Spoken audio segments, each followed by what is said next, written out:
ऐकलेत आणि एक दिवसचा प्रसंग आळंदीत एक प्रसंग घडला. ज्ञानोबाराय सूर्योदयाला ब्रह्मदेवाला ब्रह्ममुहूर्तावर उठले, स्नान केलं आणि आपल्या सिद्ध बेटात बसलेले आणि प्रसंग फार गोड आहे. सिद्ध बेटातल्या अजान वृक्षावर एक काग नावाचा पक्षी येऊन बसला. काग म्हणजे कावळा. आता कावळा पाहण्याकरता वाईट आहे, काळ्या रंगाचा आहे. कावळ्याचं ओरडणे कदाचित गोड नाही, पण कावळ्यात एक गुण आहे. पूर्वीच्या काळी मोबाईल नव्हते, मेसेज करायला आम्ही येऊन राहिलो. पूर्वी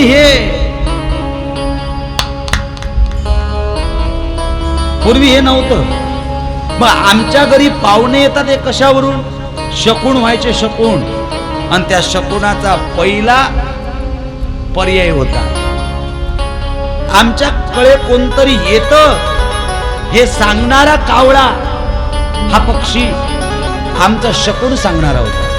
ज्ञानोबारायांच्या त्या समोर कावळा बसलात आणि ज्ञानोबारायांना तो कावळा दिसला. ज्ञानोबारायांनी त्या कावळ्याला हात जोडले. पहिलं तो गे काळू कोकता, पहिलं तो गे काळू कोकता, पहिलं तो गे काळू कोकता, पहिलं तो गे काळू कोकता. शकुन गे माये सांगताय सांगताय, शकुन गे माये सांगताय सांगताय, पहिलं तो गे काळू कोकताय, पहिलं तो गे काळू कोकताय, पहिलं तो गे काळू कोकताय. उडरे कावो तुझे सोन्यानं मडविन पावो, रे कावो तुझे सोन्यानं मडविन पावो, उडरे कावो तुझे सोन्यानं मडविन पावो, रे कावो तुझे सोन्यानं मडविन पावो. पावले पंढरीराव घरात येते, शकुन गे माये सांगताय सांगताय, शकुन गे माये सांगताय सांगताय, पहिलं तो गे काळू कोकताय, पहिलं तो गे काळू कोकताय,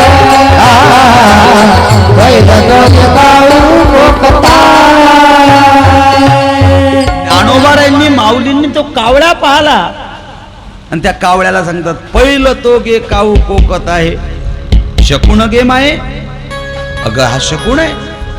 आणि मग ज्ञानोबाराने, ए काऊ उडरे उडरे काऊ तुझे सोन्यानं मळवीन पाहू, तुझ्या पायाला सोन्याच्या घड्या करेल, तोरड्या करेल, फक्त माझ्या पंढरीनाथाला निरोप पोहोचव.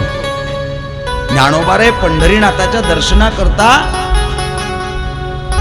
सर्व विसरलेले, पडिले दूरदेशी मज आठवे मानसी. अरे देवाला तर म्हणतात गरुडा वाहना गंभीरा दाता, येईगा गंभीरा दातारा. अरे ये देवा, देवाची भेट होणं एवढं सोपं नाही. त्याकरता प्रतीक्षा करता आली पाहिजे, वाट पाहता आली पाहिजे. अति घाई संकटात नाही, घाई घाई न केलेला परमार्थ पोहोचू शकत नाही. रुक्मिणीनं वाट पाहावी. आणि ऐका, देवाला आणण्याकरता महत्वाचं आहे प्रेम. रुक्मिणीच्या जवळ प्रेम आहे. सुदैवानी पत्र घेतलं, ते पत्र देवाजवळ पोचवलं. देव धावत आले. कौंडण्यपुरात आई अंबिकेच्या जवळ आहेत. ऐका, अमरावतीत कौंडण्यपुरात अंबिका मातेचं मंदिर आहे. कधीतरी कौंडण्यपूरला या छोटंसं गाव आहे दिसण्याकरता, पण त्या जागेचा स्थान महात्म्य फार मोठं आहे. जसं आज आपण पाहिलं, मार्कंडेश्वराला गेल्यानंतर तिथं काही असं मोठा कोणता मॉल असं काहीच नाही, पण तो संगम पाहला आणि जिसने पाईन उसने छुपाई. माऊली महाराज आम्ही त्या पात्रात शिरलो. आणि ज्या वेळेला त्या मैयेचं पाणी हातावर घेतलं ना महाराज, अंत करणारा अशी जाणीव झाली, नेमका आपण आहो तरी कुठं, का प्रयागावर आहो की चंद्रभागेवर आहो की चांगदेवावर आहो. काय विशाल पात्र होतं. मी सांगू, काही काही ठिकाणं प्रदर्शनीय नसतील, तिथं प्रदर्शन नसेल, पण तिथं मनाला शांतता आहे. या पृथ्वीवर प्रदर्शनीय ठिकाणं एवढे झाले की मनाला शांत मिळणारे ठिकाणच बाजूला झाले. कौंडण्यपूर नावाचं ठिकाण आईसाहेबांचं माहेर आहे. आपल्या मामाचं गाव आहे विदर्भवाल्यांच्या, सोपं नाही. आणि ऐका, आईसाहेबांच्या त्या ठिकाणी कौंडण्यपुरात आई अंबिकेच्या मंदिराच्या जवळ भगवंत पोहोचले. आई रुक्मिणी माता भगवंत दादाची आई वडिलांची परवानगी घेऊन दर्शनाकरता आलेले आहेत. आई अंबिकेची वटी भरली. एक सांगू का, शक्तीची उपासना फार मोठी आहे. शक्तीची उपासना झाल्याशिवाय भक्ती घडत नाही. नवरात्र करत असाल तुम्ही गडचिरोलीवाले, नवरात्र करत असताना आम्ही देवी बसवतो, त्याच्यासमोर सुंदर सुंदर रात्रभर गरबा खेळतो. याला नवरात्र म्हणत नाहीत. नाथांचा कधीतरी गोंधळ प्रकरणातला अभंग वाचा. नवविधा भक्तीच्या करुणी नवरात्रा.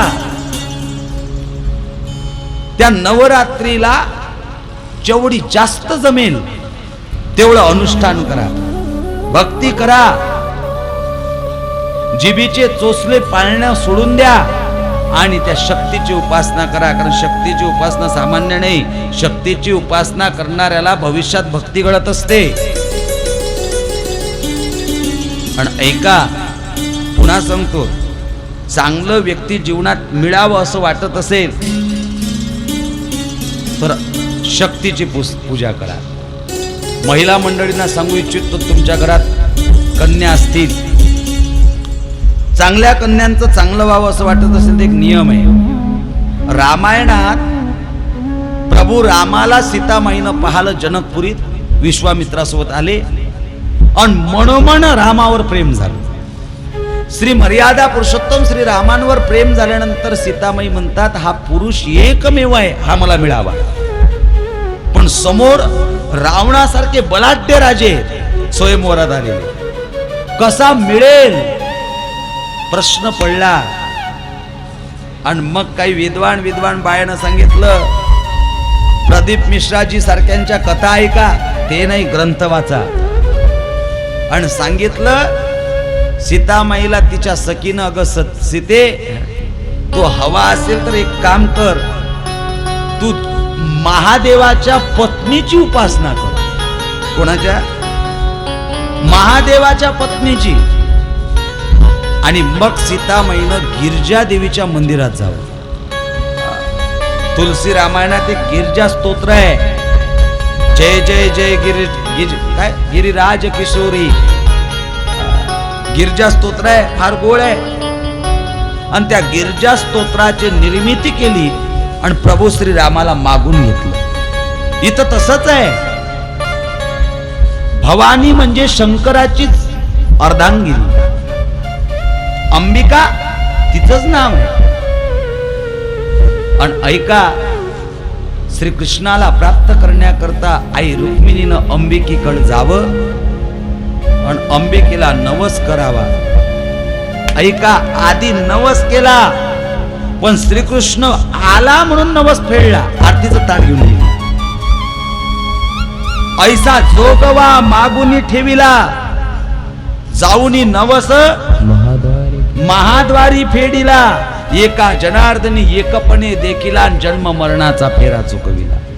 नवस केल्यानंतर तो फेडला पाहिजे, पण नवस चांगला करत जा. आज एकादशी आहे, बोलू नये.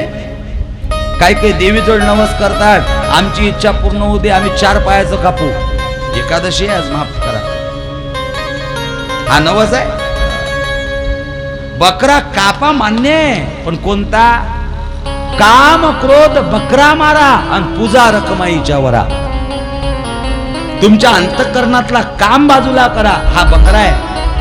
क्रोध बाजूला करा, याचा बळी द्या काम क्रोधाचा. आमचं उलट आहे, आम्ही ते सोडून दिले 4 पायाचे धरले.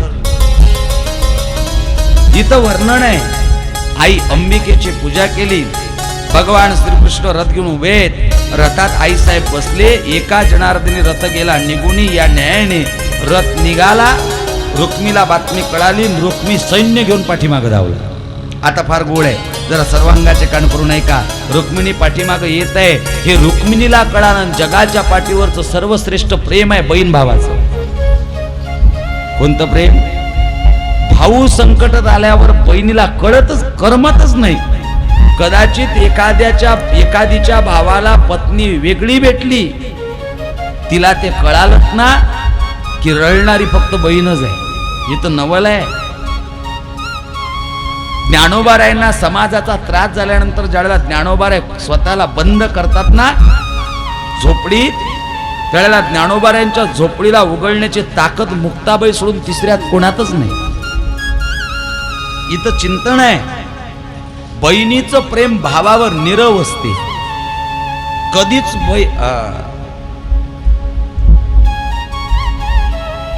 एखाद्या वेळेला एखादी स्त्री आपल्या संसारात दुःख भोगेल, पण भावाकडं निरोप पोहोचत असताना एकच म्हणते, सांग ना माझ्या सुखी आहे माझ्या गावाला. ते म्हणू नका, माझ्या भावाला सांगा. भावाच्या विषयी नितांत प्रेम. रुक्मी वाईट आहे, रुक्मी पाठीमाग धावला आणि रुक्मिणीनं कृष्ण परमात्म्याला हात जोडले. रुक्मिणी माता म्हणते, देवा ऐका, माझ्या भावाला सोडून द्या. तिला माहित आहे हा कसा आहे, यानं कंसासारखा शिल्लक ठेवला नाही, आता काही खरं नाही. रुक्मिणी मातेनं म्हणावं, देवा आपल्या नातेवाईकांना जर वध करण्यायोग्य अपराध केला तरी सुद्धा आपल्याकडून त्यांचा वध होणे योग्य नाही. आपल्या घरात एखादा वाईट काम करत असेल त्याला काढून देणं योग्य नाही. हा गृहस्थाश्रमात न बसणारा नियम आहे. रुक्मिणी मातेचं मत ओळखलं, तिच्या भावावरचं प्रेम लक्षात घेतलं आणि भगवान श्रीकृष्णांनी त्याही प्रसंगाला उपदेश केला. ऐक रुक्मिणी, रुक्मिणीच्या माध्यमातून जगाला सांगितलं, ऐक रुक्मिणी, हे पतिव्रते, क्षत्रियाना न मयम धर्म प्रजापती विनी निर्मित. भगवान परमात्मा सांगतात, रुक्मिणी ऐक, क्षत्रियाचा एक नियम आहे. ब्रह्मदेवानं जो क्षत्रियाला धर्म लावून ठेवला, त्या धर्माचा नियम आहे, भावाने सुद्धा आपल्या भावाला मारावे, म्हणजे मारून नाही टाकावं. पण चुकला ना, आणि लहाना भाऊ चुकलाय, मोठ्याच्या लक्षात आलं तर मोठ्याला काय द्यावी, लावून देवावी, हा नियम आहे. आणि ऐका, क्षत्रिय धर्म अत्यंत कठोर आहे. आणि नंतर रुक्मिणी माता श्रीकृष्णांना म्हणते, का हो स्वामी, या जगातले सर्वात वाईट लोक आहेत अभिमानी. इथं श्लोकच आहे, राजस्य भूमिर्वित्तस्य श्रियो मान्यस्य तेजसः मानिनोन यस्य वाहेतो श्रीमदांदा क्षिपंतीः. काही लोक, हे अभिमानी लोक काही गोष्टीवर प्रेम करतात. कोणत्या कोणत्या यादीच सांगितली. अभिमानी लोकांचं प्रेम आहे राज्य, पृथ्वी, पैसा, स्त्री, मान, तेज. या गोष्टी करता हे आपल्याच लोकांना दूर लोटतात. पहा ना, आपल्याच लोकांना दूर लोटतात या गोष्टीसाठी. एक स्त्री घरात आली की एका घराचे, तुम्ही नाही केले असतील, पण असं म्हणतात बा, एका घराचे 2 घरं करणारी फक्त बाईच आहे. असा कधी शब्द ऐकला का? सासरावास शब्द आहे, सासूरवास. स्त्रीचा स्त्रीवर अन्याय. किती अन्याय? स्वतःची पोरगीन स्वतःचे जवाई, म्हणजे तिला असं वाटते लक्ष्मीनारायणाचा जोडा, आणि सून म्हणजे अवदासा. वा रे वा. माफी मागतो. इथं चिंतन आहे. आपण आपल्याच घराचे तुकडे करतो या गोष्टीसाठी. हे अभिमानी लोकांचं कार्य आहे. आणि पुन्हा रुक्मिणीला म्हणतात, ऐक रुक्मिणी, तुझ्या भावाला मी मारणार नाही पण दंड करणार. त्याच्या मागचं कारण आहे, तुझा भाऊ द्वेष करणारा आहे. जगाच्या पाठीवर माणसानं कधीच द्वेष करू नये. इथं द्वेषाची भावना खूप आहे. लल्ला महाराजपेक्षा जर प्रतिमेशनं चांगली गवळण गायली ना, तर लल्ला महाराजला वाटते त्याला आता पुढे म्हणू द्यायचं. म्हणजे समजा बरं, हा द्वेषाची भावना आहे. परमार्थिक जीवन जगत असताना नाथ महाराजांनी नियम सांगितले, राम कृष्ण वासुदेवा धरी हाची दृढ भावान अनेकांचा हेवा. इथं द्वेष करू नका, पण आमचा नियम आहे, आम्ही द्वेष केल्याशिवाय राहत नाही. इथं सांगतात, रुक्मिणी तुझा भाऊ सर्वांचा द्वेष करते, त्याच्या कल्याणासाठीच त्याला एक लावून दिलेली बरी. कधी कधी नवल असते, आईनं लेकराला मारणं चांगलं की वाईट. मला माहित आहे, मा कानावर आलं की आम्हाला समजून काहीच राहिलं नाही हे महाराज काय बोलतात, पण ऐका वाटते. भाग्य आहे तुम्हाला ऐका वाटून राहिलं. मी नेहमी सांगत असतो, एकदम कोणती गोष्ट खाता नसते येत, पहिले चव पाहा लागते. आणि एकदा चव लागली की मग तंबाखू खाणाऱ्याला विचारा, ते झोप सोडतात पण तंबाखू झोपीत फोडतात, तो झोपीत उस्ताशीच असते. एकदा आवड लागली पाहिजे. तू का म्हणे आवडी धरी. इथं वर्णन आहे, काही काही लोकांना कल्याणासाठी मारलंच पाहिजे.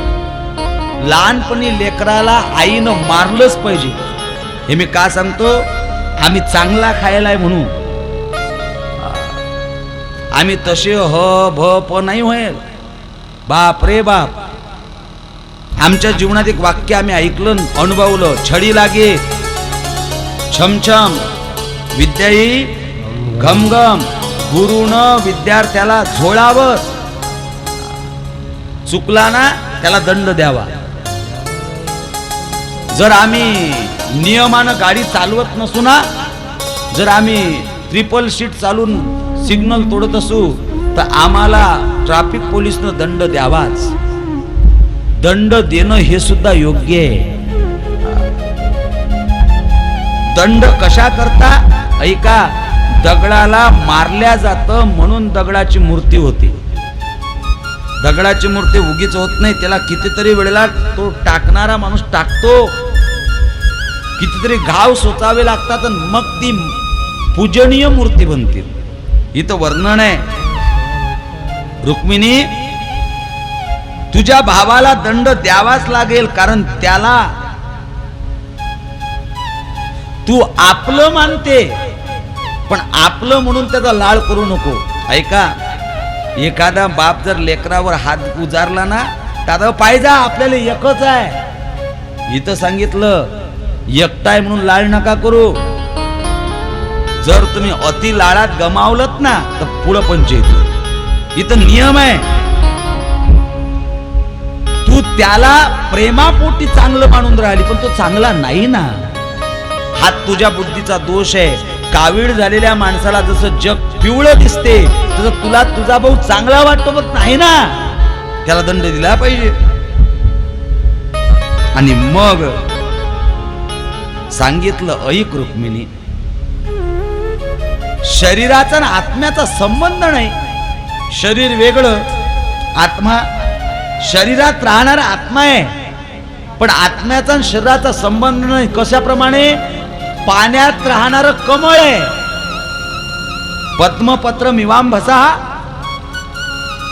पण त्या पाण्यात राहणाऱ्या त्या कमळाच्या पानावर कधीच पाणी राहत नाही. अलिप्त कमळ. तद्वत शरीरात राहणारा आत्म्याचा आणि शरीराचा अर्थार्थी संबंध नाही. ऐका, शरीरा उत्पत्ती आहे, नाश आहे. जे जन्माला आलं ते एक दिवस जाणार आहे. पण इथं वर्णन आहे, भगवान परमात्मा सांगतात, जन्म घेणे असणे, वाढणे, बदलणे आणि क्षीण होणे आणि मरणे हे सर्व शरीराचे विकार आहेत. शरीर जन्माले आलं तसंच राहिलं का? एवढं कोणी आहे का या मंडपात? एवढं वय 25 आणि एवढाच आहे का कोणी? शरीर जन्माला येते ते असणे म्हणजे असते, आहे इथं, तुम्ही आहे म्हणून त्या, पण ते असतेच का? फक्त वाढते आणि वाढलं की वयानुसार त्याच्यात बदल होते की नाही? एक म्हातारी 85 वर्षात घरकाम काढलं आणि आरसा पायात बसली आणि आरसा पायन रडे. एका पोरानं विचारलं, का ग म्हातारे का रडतं? ती फार गोड सांगते, अल्बम पाय जरा, हा मा लग्नाच्या वेळेचा अल्बम आहे, त्यावेळेला मी ओल्या खोबरं होती आणि आता कोरडं खोबरं सुक खोबरं झाली. ऐका, शरीर तेच आहे, पण बालपणात तर जसं होतं तसं तारुण्यात नाही, तारुण्यात जसं आहे तसं म्हातारपणात नाही. शरीरात बदल होतो.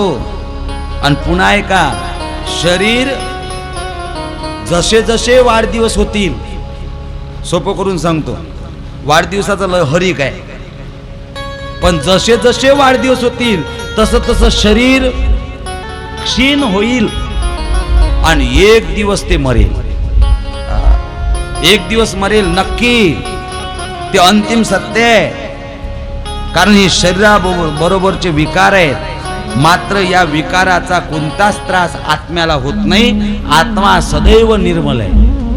नैनन छिंदंती, हे मी सांगण्याच्या भानगडीत पडणार नाही, पण ग्रंथात आहे म्हणून सांगतो. भगवान श्रीकृष्णानं कंसाला आपलं रुक्मिणीच्या संबंधानं रुक्मिणी मातेला समजावून सांगितलं आणि शेवटी रुक्मिणी मातेला एकच उपदेश करतात, एवं भगवता तन्वी रामेन प्रतिबोधिताः. त्याच्या अगोदर सांगतात, तस्माद ज्ञानजं शोक मात्मशोष विमोहनः. इथं सांगितलं, हे रुक्मिणी ऐक, तिच्यासाठी एक विशेषण लावलं.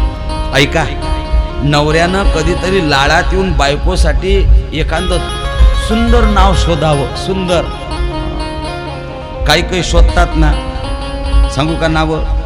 अनुभव नाही, अनुभव नसलेल्या विषयात बोलू नये, पण काहीच्या काहीच नाव आहेत. एकानं एकाच्या बायकोले, त्यानं त्याच्या बायकोले लाडात नाव ठेवलं, चांगी.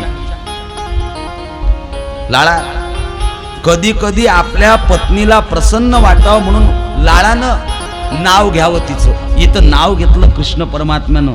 भागवतात उल्लेख आहे, ते म्हणतात, अग ऐक सुहास्य वदने. याचा अर्थ काय? सु म्हणजे चांगली, हास्य म्हणजे हसणारी, हसणारा चेहरा असणारी. सुहास्य वदने, सदैव चांगली हसणारी. बाया हसतात, पण सर्व नेहमी चांगल्याच हसतात काय? हसण्यात फरक आहे का नाही? एखादीची थंडी झाली मग इले कळाली, मग तिले पाहून ते हसते, तिला चांगलं हसणं म्हणावं काय? त्याला निंदनीय हसणं म्हणावं. हसण्याचे प्रकार आहे. इथं वर्णन आहे, सुहास्य वदने. ऐक, अज्ञानामुळे होणाऱ्या शोकाचा त्याग कर. तुला कळत नाही तोपर्यंत तू दुःख भोगत होती, बरोबर आहे. कळत नव्हतं तेवढ्या दिवस तू शेणाचे टोपले उचलत होती, बरोबर आहे. पण आता कळतं ना, शिकणं. मग काय टोपले उचलतं? त्याग कर त्या जीवनाचा. इथं वर्णन आहे, योग्य वेळी काही गोष्टीचा त्याग करता आला पाहिजे. मी वाक्य सांगू का? अर्ध्या अडकळ म्हणजे कधी कधी असा संप्रदायाचा नियम सांगतो, स्त्रीनं कीर्तन करू नये, स्त्रीनं अमक करू नये. कालानुगता आता तुमचा काळ आला, कीर्तन तुम्ही केलंच पाहिजे. ज्यांना सर्व ग्रंथाचा अभ्यास आहे त्यांनी केलं पाहिजे. ग्रंथावर हात ठेवून सांगतो, हे मी सांगत नाही, अमृतबा जोशी म्हणतात. महंत आहेत अमृतभाऊ जोशी म्हणतात, आता कालानुगता स्त्रीनं याच्यात का मागला राव. आमच्या नेताताईनं कीर्तन केलं डोंगरावर, करावं ना. ही एक कला आहे. कीर्तन करणं म्हणजे काही आपण शुकदेव झालो ना आपण व्याज झालो या भानगडीत अरे त्याच्यानं का तुझं घर धड नाही, तू या अधिकारात. एक कला आहे, लोकांना देव पटवून सांगण्याची कला आहे.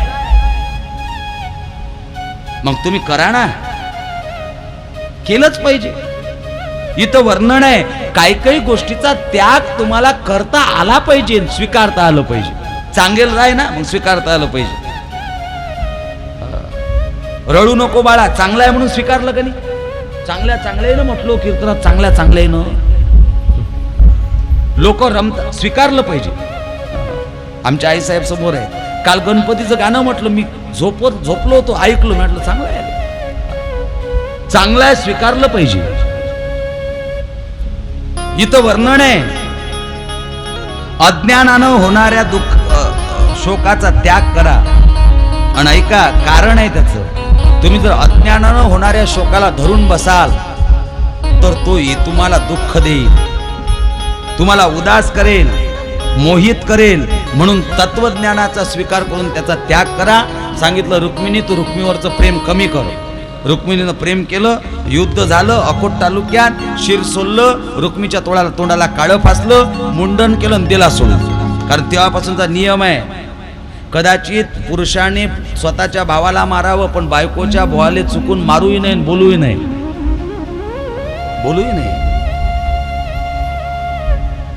इथं वर्णन आहे, कलियुगाचा नियम आहे. रुक्मीला दिलं सोडून, रुक्मीनं भोजकोट नावाचं नगर तयार केलं. तदनंतर भगवान श्रीकृष्णांच्या समोर उद्धवजी नावाचे ज्ञानी महापुरुष आले. उद्धवांनी सांगितलं, देवा तू जे लग्न केलं ना त्या विवाहाला राक्षसी विवाह म्हणतात, त्या विवाहाला शास्त्र मान्यता नाही. अनेकांचे मन दुखले, तू त्याचं प्रायश्चित्त कर. भगवान द्वारकाधीशांनं शिवलिंग तयार करून त्याची पूजा केली. आणि ऐका, तदनंतर विवाह ठरला. आपण काल त्याचा आनंद लुटला. माधवपुरी नामक तीर्थक्षेत्रावर वसंत पंचमीच्या दिवशी भगवान श्रीकृष्णांचा आणि रुक्मिणी आईचा विवाह संपन्न झाला. तदनंतर भगवान परमात्मा द्वारकेत आगमन झालं. आता द्वारकाधीश झालेत, सोन्याची नगरी. पत्नी आली, एक नाही, त्याच्यानंतर 7 आल्या. मुख्य 8 पत्नी आहेत या बाबाच्या. या बाबाच्या जीवनातला सर्वात आवडीचा आकडा 8. याचे मुख्य नाव आहेत 8. कृष्णाला किती नाव आहे? 8 आहे. त्याला आवडणारे गावाची संख्या आहे 8. त्याची जन्मतिथी आहे 8 आणि त्याच्या आवडत्या पत्नी आहेत 8. उर्वरित कन्यांसोबत लग्न झालं. सत्या, कालिंदी, मित्रविंद्या, जांबवंती. आता सर्व सांगण्याकरता वेळ नाही. सत्यभामा. आणि तदनंतरचा एक प्रसंग, भगवान द्वारकाधीश असताना एक राक्षस उन्मत्त झाला, देवाचाच अंश असणारा. त्याचं नाव आहे भौमासूर. आणि भौमासुरानं सांगितलं, सृष्टीच्या नियमाला डावलून जो जीवन जगतो त्याला भौमासूर म्हणतात. आणि भौमासुरानं पण केला, मी 16,100 कन्यांशी विवाह करेल. त्यानं 16,099 कन्या चोरून आणल्या आणि आपल्या कैदेत ठेवल्या. एक दिवस त्यांच्या त्या भौमासुराच्या कैदेत नारदजी गेले. ऐका, नारदजी म्हणजे त्या काळचे पत्रकार. पत्रकारांना कुठेही जाता येतं, सत्तेतल्या पक्षाकडे, विरोधी पक्षाकडे. पत्रकार कुठूनही बातम्या आणू शकतात. नारदजी गेलेत. 16,099 कन्यांनी नारदाला पाहिलं तर हात जोडले. ऐका, माणसाला रळावं कुठं हे कळलं पाहिजे. रळावं कुठं कळलं पाहिजे. स्वाभिमानानं सांगतो, ग्रंथावर हात ठेवून. माझ्या जीवनात मला खळखळून हसवणारं एक व्यक्तिमत्व होतं. शेवटी माऊली भाग्यवान आहेत, आमच्या ज्ञानेश्वर महाराज नावकार आलेले आहेत. ते बालपणात रंगराव बाबांचे सवंगडी होते. बालपणात त्यांच्या एवढे कष्ट रंगराव बाबाच्या परंपरेत कोणच घेतले नाही. आम्ही तर आयत्या पिठावरच्या रेगोट्या ओढणारे आहोत. आम्ही शेवटी त्यांच्या एवढं कष्ट कोण घेतलेच नाही. ऐका, हे सांगणं म्हणजे आम्ही आमचे मोठेपणा सांगतो मत हे नाही, हे वस्तुस्थिती आहे, वस्तुस्थिती. इथं चिंतन पहा. मी बाबांच्या संबंधानं वाक्य सांगत होतो, मला मन भरून हसवणारं ठिकाण ते होतं, आणि मला रडावं वाटलं ना तर हक्काचं रडण्याचं ठिकाण ते होतं. ते गेल्यानंतर आता ना कोणाजवळ रडावं वाटत ना हसावं वाटत. कारण जिथं दुःखाश्रू हे आनंदाश्रूत बदलतात त्या नाम साधू. साधू म्हणतात कोणाला? रडत असणाऱ्यांना हसवण्याचं सामर्थ्य ज्यांच्यात आहे त्या नाम साधू.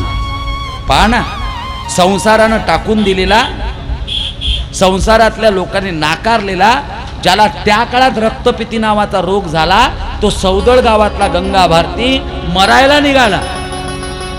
आणि गजानन बाबाचा साक्षात्कार होऊन बाबांनी शेगावात बोलावलं, आणि शेगावात आलेल्या गजानन बाबांनी नुसतं थुंकावं,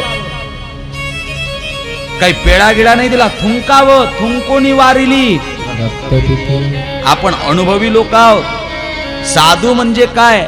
रडवणाऱ्याला जे हसवतात, रडणाऱ्याला जे हसवतात त्या नाम साधू. म्हणून रडत असताना कुठं रडावं याची अक्कल असली पाहिजे. 16,099 कन्या त्या नारदाचे पाय धरतात आणि म्हणतायत, महात्माजी आमचं चांगलं करा, गोमट येते करा माझे, आमचं चांगलं करा. आम्हाला या कैदेत ठेवलं या राक्षसानं, आम्ही राजकन्या आहोत, आम्हाला यातून सुटका करा. ऐका, नारदानं सांगितलं रडू नका, काही दिवसात तुमची सुटका होईल. नारदानं तिथून थेट यावं द्वारकेत. द्वारकेत या बाबानं सिंहासनावर बसावं. 8 पत्न्या बाजूला उभ्या आहेत, राजमंडळ बसलेलं आहे, आणि या बाबानं स्वतःचा मोठेपणा सांगितला. ऐका, राजकारणी लोक माईक जवळ उभे झाले की मग मोठेपणा सांगत असतात, हमने ये किया, हमने वो किया. ते नको सांगू, पेट्रोलचं सांग, डिझेलचं सांग, सिलेंडर पण. हमने क्या किया ते नको सांगू ना. मी कोण्या पक्षाचा नाही बरं, हे वाक्य लक्षात ठेव जा. तुमने क्या किया हमको ये मत बता, अब देख अब. काय गोळ आहे. महाराज नारदजी तिथं पोचले, तेवढ्यात वृंदावनातून एक गवळण पोचली म्हातारी, जिनं याले पायण्यात झोके दिले का नाही ते पोचली. हा मोठेपणा सांगून राहिला, ऐका मी तसा राजा झालो नाही, मी तर म्हणजे जसे आता सांगतात ना, मी तर टायरचं पंक्चर काढत होतो पेट्रोल पंपावर. हे आम्हाला नका, याच्याशी ना आमचं काही घेणं नाही, तुम्ही काय केलं ते आता सांगा. हा सांगत होता, मी 6व्या दिवशी पुतना मारली, मी लातीत शक्तासूर मारला, मी भुक्कीत भावटरी रूपात आले राक्षस मारला, अमुक केलं ढमुक केलं, गोरधन उचलला. अन ज्यानी याले लहानपणात पाहिलं नाही ते टाळ्या वाजवल्या. पण ऐका, तेवढ्यात याले लहानपणी पाहणारी गौडन, ले कृष्णा झाला अश्विन राजा, तू अश्विन राजा, जरा माईकडे पाय, मी कोण. सर्व बाजूनं झाले, हे गौडन समोर गळे कृष्णा मोठेपणा येईल सांग, माझ्यासमोर नको सांगू.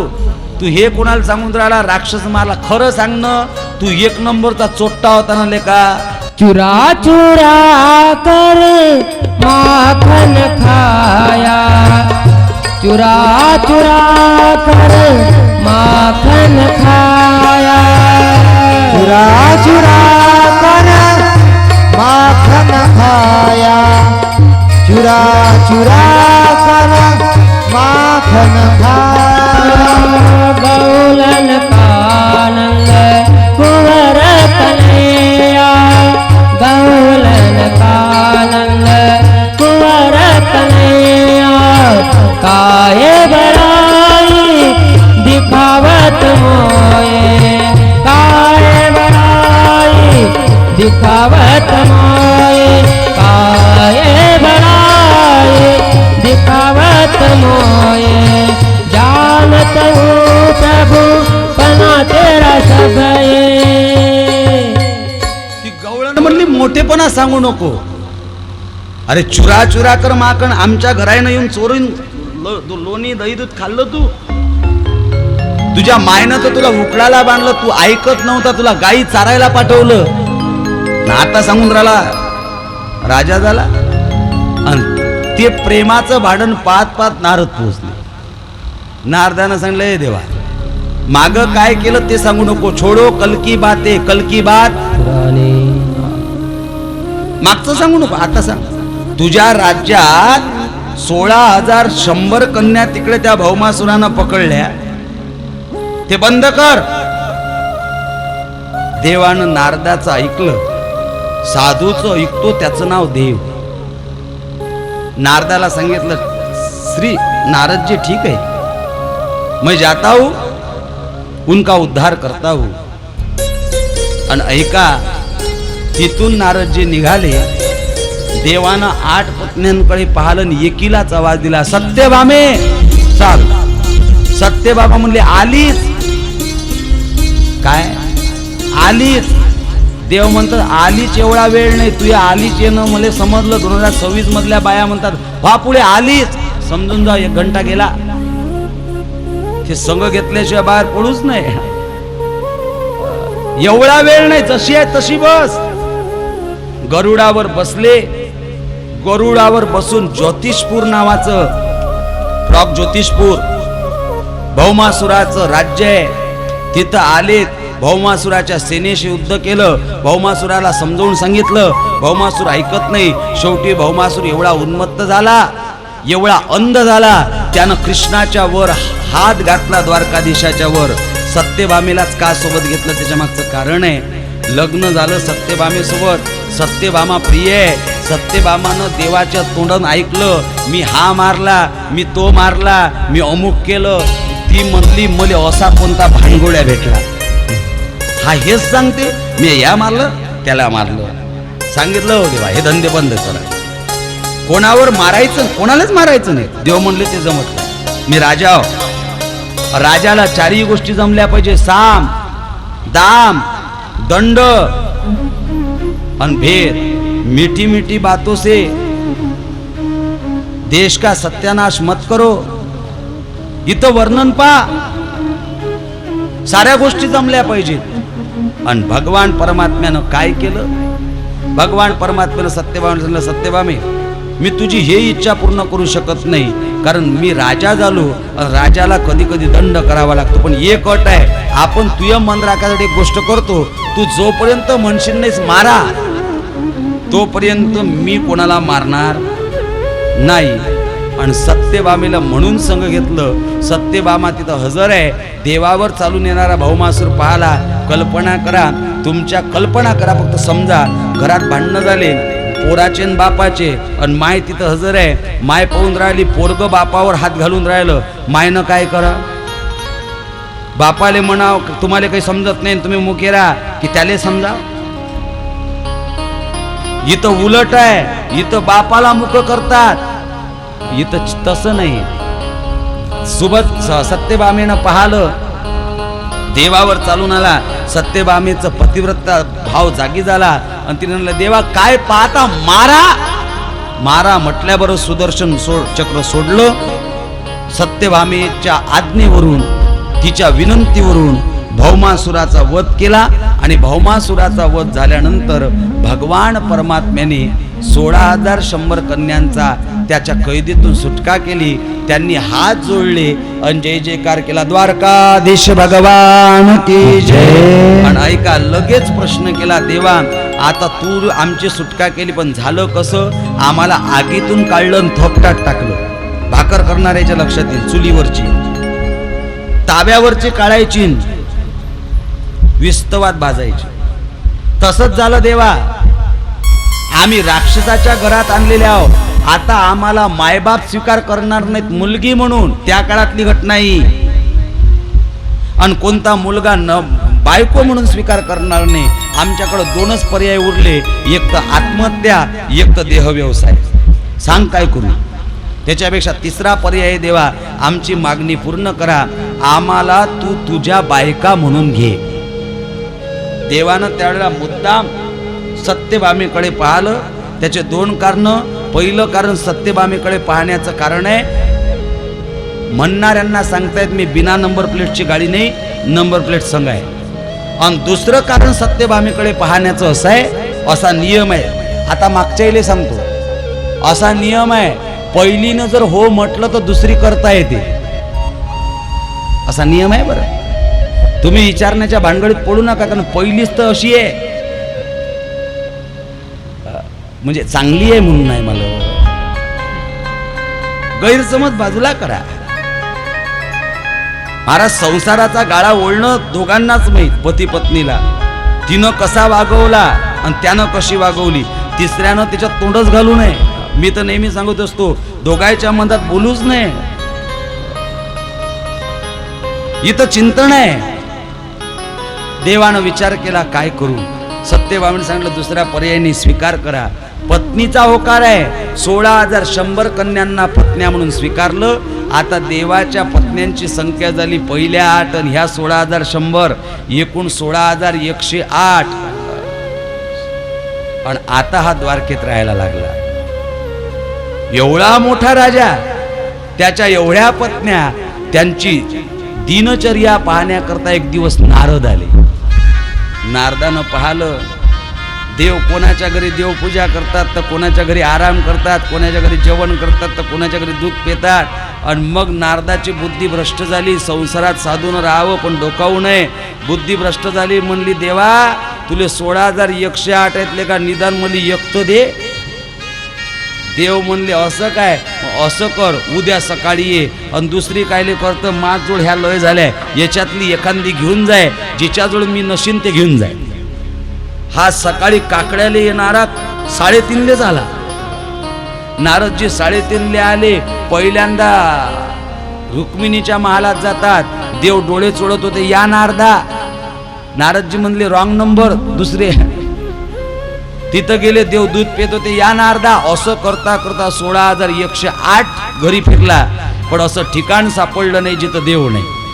सांगा बरं, असं ठिकाण दाखवा जिथं देव नाही. कण कण में है भगवान. शेवटी नारदानं सांगितलं, देवा तू लय विचित्र आहेस गड्या, फक्त आमच्यासारख्याला भंडावतो, खरंच देणं का. देव म्हणले आजचा वेळ संपला, कल देखेंगे, कल सुबह आना. नारदजी दुसऱ्या दिवशी आले. देव मला थांबलेच नाही, एकदम गोमतीवरच उभे झाले. गोमतीवरच नारदाला अडवलं. गोमती चक्र कुठे असतात, फक्त गोमती नदीतच. जसं गंडकी नदीत शारीरिक राम, जसं गोमती नदीत. त्याच्या मागचं कारण आहे, त्या गोमती चक्रावर असं एक गोल चिन्ह असतं, ते म्हणजे माया आहे. याला माया दाखवलीत नारदाला. नारदानं तिथं प्रश्न केला, म्हणले देवा आता तरी देणं. नारदाला सांगितलं तसं जमत नाही ना गड्या, पहिले नानोरा असते ना नवर देवाचा, तू आंघोळ करणं. नारदाला नदीत पाठवलं, गोमतीत जसं आंघोळ करायला पाठवलं ना, प्रमाण आहे. नारद की भाई नारदी, नारदाची नारदीच केली. 60,000 पुत्र जन्माला घातले. मला विषयांतर करायचं नाही. देवानं या अवतारात येऊन अनेकांची जिरवली. एक दिवस तर रुक्मिणीचा गर्वहरण केला. रुक्मिणीला गर्व झाला, मी सुंदर, हा काळा. देवानं तिचाही गर्वहरण केला. अशा आनंदानं भगवान परमात्म्याची दिनचर्या गोमतीच्या तीरावर, समुद्राच्या काठावर आणि द्वारका नगरीत चालू आहे. त्याला नाव पडलं रणछोड. आणि त्या रणछोडानं तिथं आनंदानं आपलं वैभव उभं करावं. आणि ऐका, त्या वैभवात एक प्रसंग घडला ज्याला करुण रस म्हणतात, अतिशय महत्त्वाचा. मी मगा विषय छेडला आणि अर्धवट ठेवला. भगवान श्रीकृष्ण बलरामदादासोबत सांदीपानी ऋषींच्या आश्रमात शिकायला गेले. ऐका, शिक्षण हे वाघिणीचं दूध आहे, ते पिल्याशिवाय माणसाच्या जीवनाला सुंदरता येत नाही. भगवान परमात्मा गुरुकुलात गेले आणि माणसाच्या जीवनात अनेकदा अनेक लोक सहवासात येतात. काही मित्र असतात, काही दोस्त असतात, काही सखे असतात, काही सवंगडी असतात. जे खेळण्यात सोबत असतात ते सवंगडी. मित्र त्याला म्हणतात जे संकटात सोबत असतात.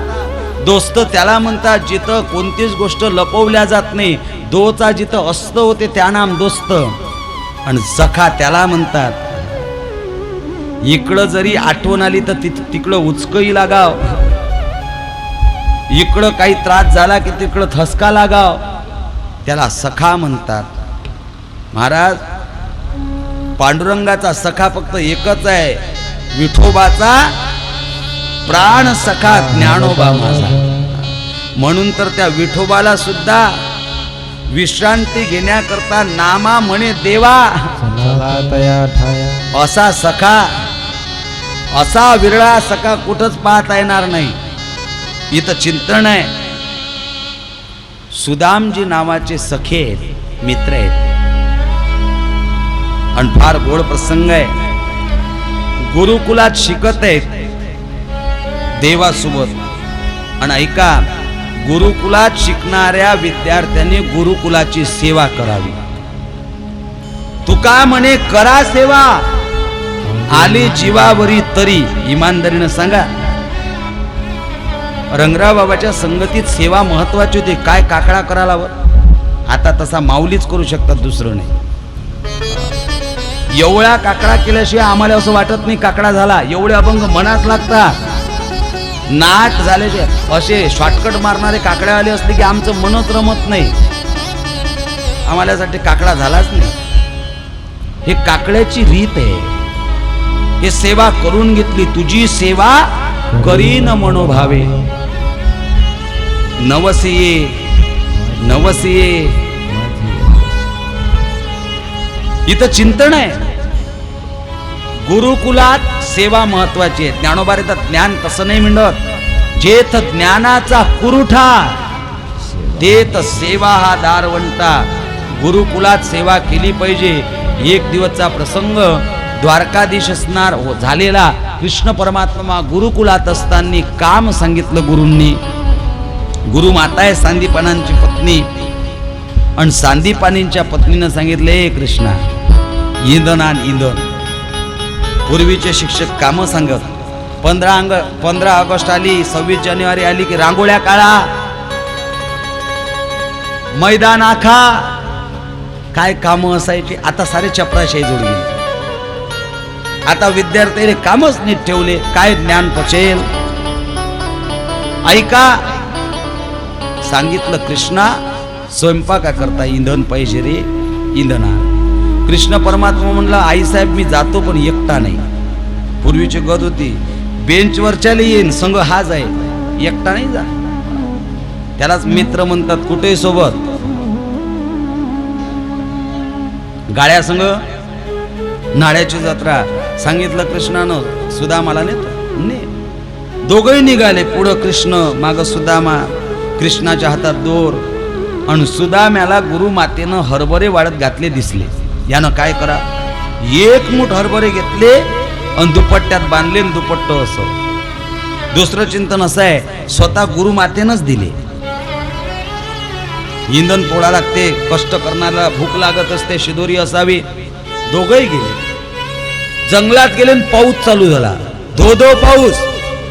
दोघंही 2 झाडावर बसले.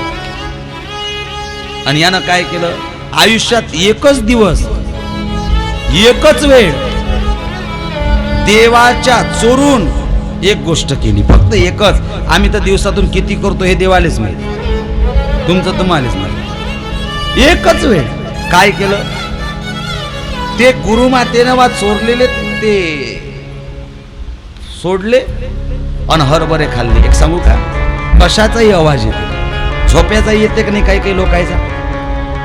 एकदम मशीनच चालू झोप्याचा. काही काहीच्या जेवाचा येते, जेव्याचा. फोनवर बोलता बोलता, का जेवण चालू वाटते, कसं काय आवाज येऊन राहिला येते ना. इथं वर्णन आहे, भगवान परमात्म्यानं आवाज घेतला, चाळ घेतला, चाय आपली भाषा, आणि विचारलं, का रे सुदामा काय खाऊन राहिला. पाहिलं नाही बरं, देव पाहत नसतो, देव मजा पाहतो. काय खाऊन राहिला. सुदामा म्हटला, देवा गरीबाले कुठे खायला भेटते. लोकांचा हा शब्द तर लयच आहे, मरेल शब्द. गरीबाच्या नशिबात कुठं. मग आवाज कायचा म्हणे, थंडीनं दात कळकळून राहिले. देव ते देवाशी एकच वाक्य खोटं बोलले, देवानं दिला आशीर्वाद. असेच कळकळो गमती गमतीत म्हणून बरी नवे थट्टान बळ्या बळ्याशी लाविला बट्टा सुदाम्या असेच दात कळकळो. दोघे खाली उतरले, पाऊस उघडला. सुदामजीनं देवानं डोक्यावर मूळ घेतली, इंधन घेऊन गुरुमातेकडे आले. विद्याभ्यास संपला, दोघे दोन मार्गाला गेले. भविष्यात एक राजा झाला आणि एक ज्या परिस्थितीत आहे त्याच परिस्थितीत राहिला. पण ऐका, नवल आहे, त्या परिस्थितीत राहिला पण देवाला विसरला नाही. जैशी स्थिती आहे एकच कर, आवडीने भावे, तुझी चिंता त्याची सर्व आहे. सुदामजीनं सदैव देवाचं चिंतन केलं. तत्कथनम तच्चिंतनम, चिंतने चिंतने तद्रुपता. जे मिळेल त्याच्यावर उदरनिर्वाह करायचा. असं करता करता दिवस बदलले. देवाशी एकदा खोटं बोलल्याचा परिणाम श्रीक्षय. परिणाम काय झाला? लक्ष्मीचा नाश झाला, दरिद्रता आली. आता दरिद्री रेषेच्या खाली सर्वच आहे कार्डाचे, पण दरिद्री कोणी नाही. दरिद्री त्याला म्हणतात ज्याच्या जीवनात दोन द नाहीत. द म्हणजे दही, द म्हणजे दूध. इथं तर तूप खाऊन राहिलो, मग आपण दरिद्री आहो काय? दरिद्री त्याला म्हणतात ज्यानं दोन द पाहिले नाही, दही दूध. दरिद्री त्याला म्हणतात ज्याच्या जीवनात दोन भ आहेत, भाकर आणि भाजी, त्याच्या पुढे काहीच नाही. आज एकादशी आहे, काय काय खातो आम्ही हे सांगत नाही. काहीच नव्हतं आमच्या लहानपणी. काय सांगा, भाकरीवरचा पोपडा चटणी संग खाल्ला हो, तो वाढलेला. आता हे जे आनंदाचे लाडू उपभोगणं चालू आहेत, हाव का दरिद्र आम्ही? जे कष्ट भोगलेत रंगरावबा शिवरामबा सारख्या साधू महात्म्यांनी आहेत का? बुवांच्या पायात कधी दोन रंगाचे दोन मोचे असत, एक लाल आणि पिवळा, कधी पांढरा आणि काळा. मी बाबा हे असं कोण? अरे असं असलं की लोक देतात ना. बुवांचं जगणं आदर्श होत. जाऊ द्या, इथं चिंतन आहे. मी स्तुती करून नाही राहिलो. स्तुती त्याची करत असतात लोक ज्याच्याकडून काहीतरी मिळतं. आता ते नाहीत, पण त्यांच्या जीवनाची वस्तुस्थिती आहे. साधू जवळून पाहिले, मागच्यांचं आपल्याला काही घेणं देणं नाही, साधुत्वाचं घेणं देणं आहे. इथं चिंतन आहे. भगवान शुकदेवजी महाराज म्हणतात दरिद्रता सुदामजीच्या जीवनात आली. कशी? कोण? सुदामजीच्या जीवनात ऊ आहे. व्यवहार पाहिला उसनवार आणि उधारीत. आणि ऐका, दोन फळ आहे, अंगावरचे कपडे फाटके, घरातले भांडे फुटके. पण सुदामजी कधीच कोणाकडे तक्रार करत नाही. समयाशी देव ठेवील तैसे राहावे. आलिया भोगाशी जीवन जगतायत, भिक्षा मागतायत. आणि एक दिवसचा प्रसंग, सुदामजी भिक्षा मागायला घराच्या बाहेर पडले आणि पडल्यानंतर सुदामजींच्या कानावर वाक्य ऐकायला आलं, गड्यानो गड्यानो राजा किरे झाला, गड्यानो राजा किरे झाला. कृष्ण सिंहासनी बैसला, कृष्ण सिंहासनी बैसला, कृष्ण सिंहासनी बैसला. गड्यानो राजा किरे झाला, गड्यानो राजा किरे झाला. कृष्ण सिंहासनी बैसला, कृष्ण सिंहासनी बैसला, कृष्ण सिंहासनी बैसला. पावा मोहरे गोंगडे आम्ही केळो यमुना थळे.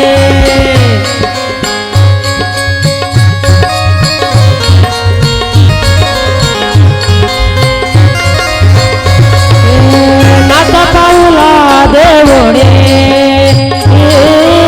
नाथ पाऊला देवडे. कृष्ण आमुचा की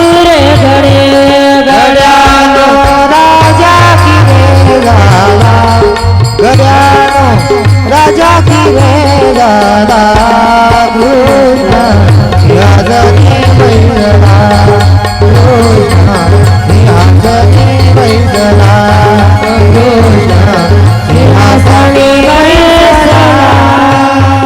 ही वार्ता ऐकली, देवाची कीर्ती नावाचा गुण ऐकला.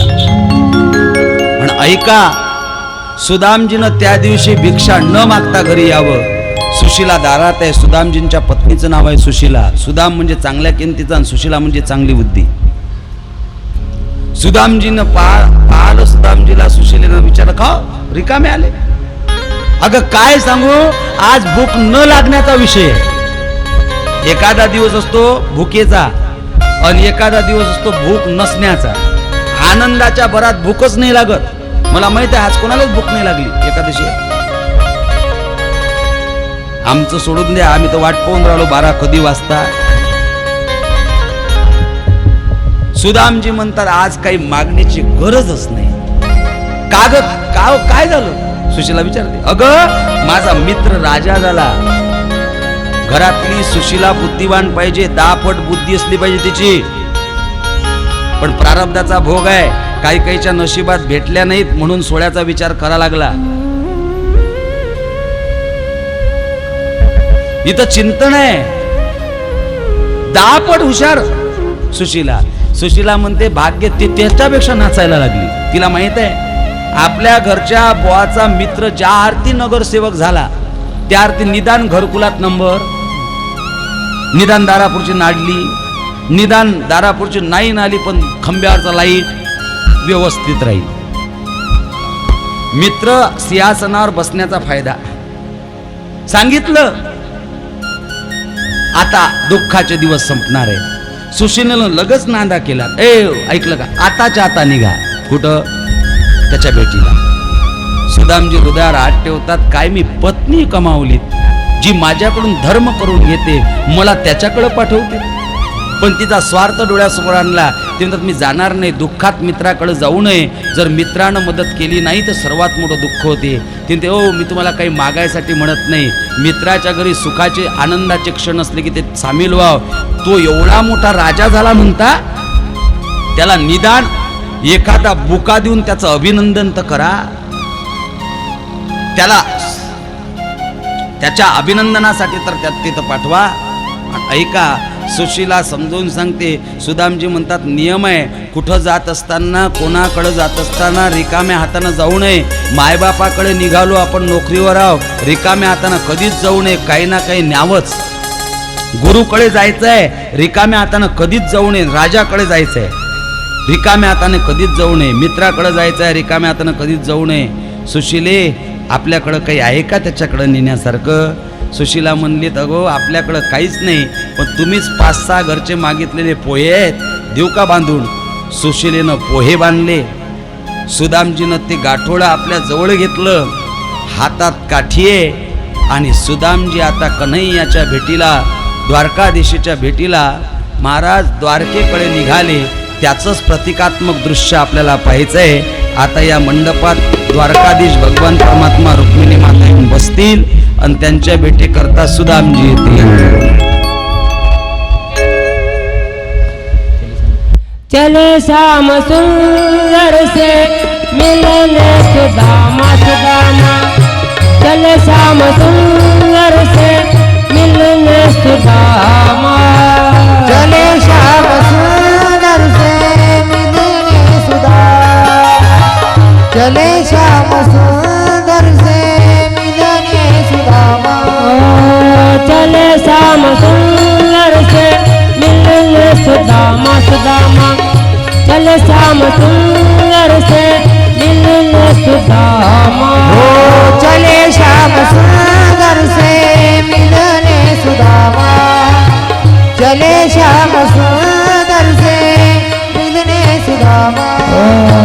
गाते गाते मन में, गाते गाते मन में, हरे कृष्ण राम. चले श्याम सुंदर से मिलने सुदामा. चले श्याम सुंदर से मिलने सुदामा.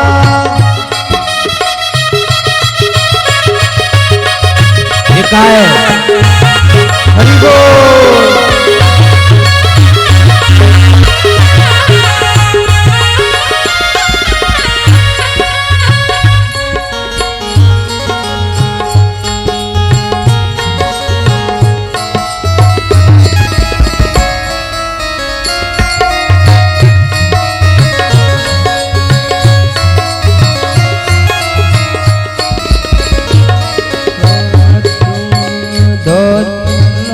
पोते बगल में दबाए, धोती और लोटे कांधे लटकाए, तंदुल की पुतले बगल में दबाए। ओ धोती और लोटे कांधे लटकाए, तंदुल की पुतले बगल में दबाए। चलते चलते पहुँचे, चलते चलते पहुँचे श्रीधर का धाम। चले श्याम सुंदर से मिलने सुदामा, चले श्याम सुंदर से मिलने सुदामा। हरे कृष्ण कृष्ण कृष्ण हरे हरे, हरे राम राम हरे हरे कृष्ण कृष्ण कृष्ण हरे हरे, हरे राम राम राम हरे हरे। हरे कृष्ण कृष्ण कृष्ण हरे हरे, हरे राम राम हरे हरे। हरे कृष्ण कृष्ण हरे हरे, हरे राम राम गाते गाते मन में, गाते गाते मन में, हरे कृष्ण राम चले श्याम सुंदर से मिलने सुदामा, चले श्याम सुंदर से मिलने सुदामा। रस्त्यानं सुदाम येत आहेत, अनेक दगडांच्या ठोकरा लागतायत, खाली पडतायत, कोसळतायत, तहान लागते। या सर्व गोष्टींचा ऊन पावसाळा वारा या सर्व गोष्टींना झेलत झेलत भगवान परमात्म्याच्या भेटीची तीव्र तळमळ सुदामजी द्वारका नगरीच्या जवळ पोहोचले। समुद्राच्या तीरावर असणाऱ्या गोमती तीराला पाहिलं, त्या तीराचं दर्शन केलं, स्नान केलं आणि ऐका, तरुण डोक्याला हात लावून भगवान परमात्म्याच्या राजमहालाचा सोन्याचा कळस पाहला आणि विचार करतायत सुदामजी, या भगवान परमात्म्याची एवढी सुवर्णाची नगरी खरंच तो आता मला मिळेल, खरंच मला ओळखेल माझा मित्र? आणि पुन्हा द्वारकेकडे पाऊल टाकतायत। द्वारकाधीशाच्या महालाच्या जवळ जवळ आलेत आणि पाहतात तर काय, श्रीमंत मोठ्या व्यक्तींच्या घराघरासमोर सुरक्षेसाठी रासुका पद्धतीनुसार रक्षक उभे असतात, त्यांना द्वारपाल म्हणतात। द्वारकाधीशांच्या महालासमोर द्वारपाल आहेत, त्या द्वारपालांनी त्या देवाला, त्या सुदाम्याला पाहिलं तर एकामेकाला म्हणतात, पहा हा आजोबा आला, कोण असेल हा? फाटक्या कपड्यातला, फाटक्या धोत्रातला, तुटक्या काडीचा। आणि असं म्हणत सुदामजी जवळ आले। सुदामजीनं राहाला भगवंत त्या द्वारपालांनाच हात जोडले। द्वारपाला म्हणतात अहो देखो देखो ये गरीबी का हाल, कृष्ण के दर पे विश्वास लेके आया हूँ, मेरे बचपन का यार है मेरा श्याम, यही सोच कर मैं आस लेके आया हूँ। अरे द्वारपालो, अरे द्वारपालो, कन्हैया से कह दो दर पे सुदामा गरीब आ गया है, दर पे सुदामा गरीब आ गया है। भटकते भटकते ना जाने कहाँ से, भटकते भटकते न जाने कहाँ से तुम्हारे महल के करीब आ गया है, तुम्हारे महल के करीब आ गया है।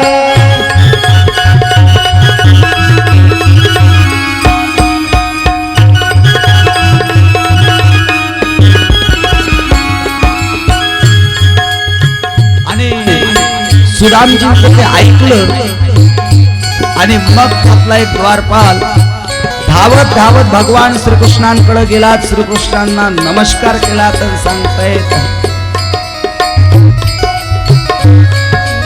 महाराज आपल्या दरवाजावर एक विचित्रच व्यक्ती आलेला आहे. हातात काठी आहे, डोक्यावर गोळ्या पडलेल्या आहेत, मस्तकावर जर्जर झालेलं शरीर आहे, पायाच्या बोटातून रक्त निघत आहे आणि तो म्हणतो तुम्ही त्याचे मित्र आहात. आणि त्यानं त्याचं नाव सुदामा सांगितलं. एवढं सुदामा नाव देवानं ऐकलं, देव सिंहासनावरून उठले. सुनते ही दौड़े चले आए मोहन, लगाया गले से सुदामा को मोहन, लगाया गले से सुदामा को मोहन, लगाया गले से सुदामा को मोहन. सुनते ही दौड़े चले आए मोहन, लगाए गले से सुदामा को मोहन. सुनते ही दौड़े चले आए मोहन, लगाया गले से सुदामा को मोहन, लगाया गले से सुदामा को मोहन. हुआ रुक्मिणी को बहुत ही अचंबा, हुआ रुक्मिणी को बहुत ही अचंबा. मेहमान कैसा अनिवा गया है, घर पे सुदामा गरीब आ गया है.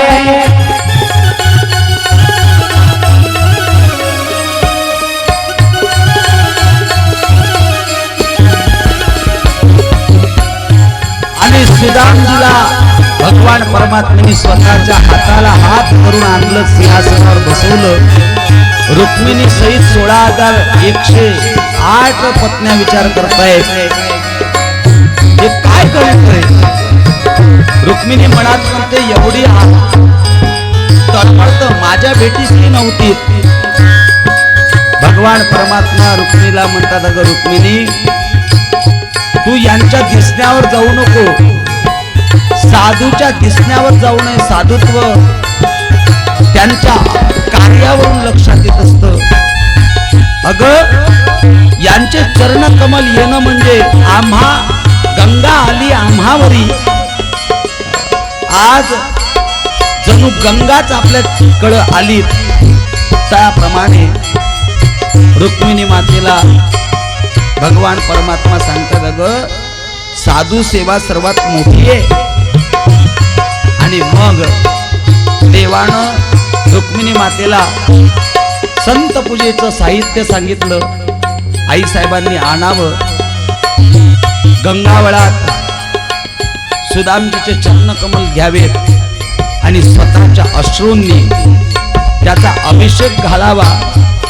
ते लीला पाहत असताना सुदामजींचं अंतःकरण भरून आलं. देवा देवा हे द्वारकाधीशा, अरे रामा पांडुरंगा हे काय घडतंय. देव म्हणतात, सुदामा तुला शपथ आहे, मी सांगतो फक्त तू शांत राहा. भगवान परमात्म्याने यथाशक्ती सर्वतोपरी सुदामजींची पूजा केली. सुदामजी बसलेत, देव सुदामजीच्या बाजूला बसलेत. सुदामजींसोबत बराच वेळ गेल्यानंतर, जेवण झाल्यानंतर, बैठकीत बसल्यानंतर देव आणि सुदामा या दोघांचा संवाद चालू झाला. ऐका, मित्र भेटल्यानंतर मित्राला जुना काळ आठवत असतो. रुक्मिणी माता देवाच्या बाजूला उभी आहे, यांचा संवाद ऐकत आहे. सुदामजीला देव म्हणतात, का रे सुदाम्या आठवत. बता मेरे यार सुदामा रे, भाई घने दिल में आया. हरि बोल.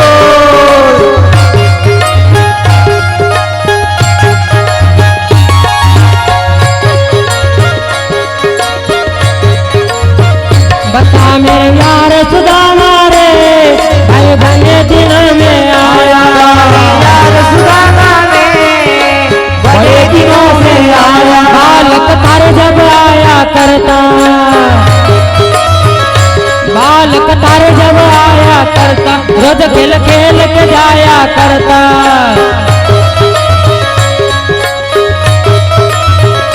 बालक तारे जब आया करता, रोज खेल खेल के जाया करता। हुई के तकरार सुदामा रे,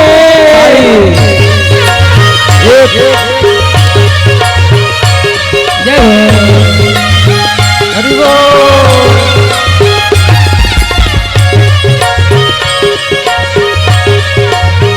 हुई के तकरार सुदामा रे, भाई भले दिलों में आया। बता मेरे यार सुदामा रे, भाई भले दिलों में आया।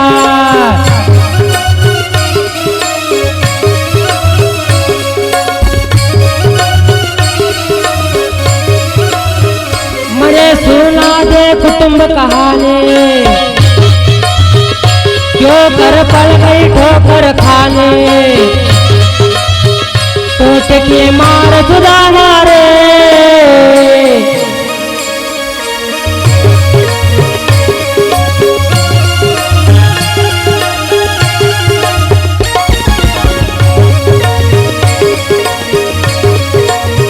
टोट के मार सुदामा रे, भाई बने दिलों में आया। मेरे यार सुदामा रे, भाई बने दिलों में आया। बता मेरे यार सुदामा रे, भाई बने दिलों में आया। भाई बने दिलों में आया, भाई बने दिलों में आया। भगवान परमात्मा म्हणतात करे सुदाम्या, एकदम गुरुकुलापासून आताच आठवण झाली रे, कसं काय आलात? आठवलत का काही? देवानं सर्व आठवण करून दिली.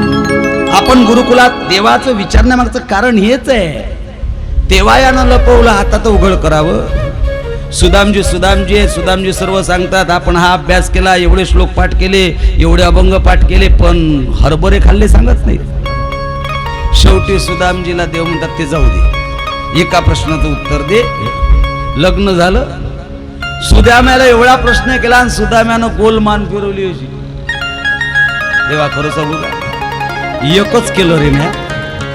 का म्हणतात, ज्याला सांगतायत त्याच्या किती आहेत, पण सुदामजी तेवढ्यावर थांबले नाही. पुढे म्हणतात देवा ऐक, माझी एकच आहे, पण तुया 16,108 पेक्षा सुंदर आहे. सुदामजीला देव म्हणतात आपलं ताक वानू नको, एवढं सांग, फक्त लग्न केलं काय केलं. आणि मग देव म्हणतात आता माझ्या लक्षात आलं, ज्या आरती तुला पत्नी आहे त्या आरती माझ्या वहिनीनं माझ्यासाठी काहीतरी पाठवलं असेल, दाखव. देवाचा स्वभाव आहे घेसी, दाखव. सुदामजीनं देवाचं ऐश्वर्य पाहिलं आणि ते आणलेली शिदोरी म्हणा, पोह्याची पुडी म्हणा, दुपट्ट्यात बांधलेलं ते गाठोडं लपवतायत. देवानं हिसकावलंय सुदामा, आता तरी लपवू नको. गाठ सोडली. हे सुदामजींच्या प्रारब्धाची गाठ होती. तुका म्हणे सोडिल्या गाठी, सोडली गाठ. भाले तर पोहे, त्या पोहेतले 2 मूठ पोहे देवानं खाल्लेत. आणि ऐका, तिसरी मूठ खाणार. हातात घेतलीत देवानं, तेवढ्यात रुक्मिणीनं हात पकडला. हो देवा, तुमची वहिनी होय, पण आमची ती त्यानं बहीण आहे, आम्हालाही लागेल. त्याच्या मागचं कारण आहे, साधूचा प्रसाद सर्वांना. तुम्ही नका खाऊ, एकादशी आहे. भूलसान नाही तुम कथे हा कथेचा भाव आहे, फक्त तोंडाला लावा. सुदामजीला म्हणतायत देवा, मग दिलेत ना पोहे, आम्ही घेतो. ऐका, सुदामजींच्या सोबत बोलतायत. रात्र झाली, सुदामजी झोपलेत. देवानं सुदामजी झोपलेला पाहला आणि विश्वकर्म्याला बोलावलं. ए विश्वकर्मा, आताच जा. ज्या ठिकाणी माझा सुदामा राहतो ना, त्याचं नुसतं घर नाही रे, अख्ख्या गावाला श्रीमंत कर. पण का केलं? शुद्ध भाव देखोनिया. अरे ज्या गावात साधू राहिला ते गाव श्रीमंत झालं. उदाहरणार्थ शेगाव श्रीमंत आहे, आळंदी श्रीमंत आहे, देहू. अरे ज्या डोंगरावर राहिला ते डोंगर. साधू कुठेही राहो, साधुत्वाचा प्रभाव आहे, त्या जागेला किंमत येते, त्या जागेला श्रेष्ठत्व येते. आणि मग सुदामजीला ते न कळता देवानं केलं. 2-3 दिवस झाले. पाहुणा हा 2-3 दिवस गोड वाटते, साधू हा 7 दिवस वाटते. काला झाला की हाला म्हणायचं. आणि पुन्हा चिखल जमला, पुन्हा गडचिरोलीच्या बसस्टँडवर दिसला की का आला म्हणायचं. विनाकारण साधूचा लाळ करू नये, तो कोणताही असो. खरे साधू गेले. ऐका, सुदाम्याला सांगितलं, पण एकदम पाहुण्याला जाता नाही, जा म्हणता येत नसते. पाहुणा जास्त राहिला, सोयऱ्याच्या जीवारण की सोयरे फार गोड आहेत, नवीन त्याले मग पुरण. पाहुणा जास्त रुंगायला की मग पुरणाचं इथे शिऱ्यावर आणि शिऱ्याचं आलूच्या भाजीवर आणि एकदम बेसनावर आणि शेवटी तर कुटक्यावर. पण काही एवढे निर्लज्ज आहेत तरी जात नाही, चिटकूनच राहतात. सुदाम्या काही जात नव्हता. शेवटी देवाने एक दिवस बोललं, का रे सुदाम्या, काही आठवण घरची, काही लेकरा बायकाची, बाकराची आठवण. सुदामची तर हो द्या, उद्याच निघेल, उद्या नाही आजच गेलो पाहिजे. सुदामजीनं उभं राहावं, देवाचं दर्शन घ्यावं, देवाला म्हणावं, देवा खरं सांगू का, कन्या कन्या कन्या सासुरासी जाए. कन्या कन्या सासुरासी जाए. कन्या सासुरासी जाए. कन्या सासुरासी जाए. मागे पर तोनी पाए, मागे पर तोनी पाए, मागे पर तोनी पाए. तैसे झाले माझा ओ तैसे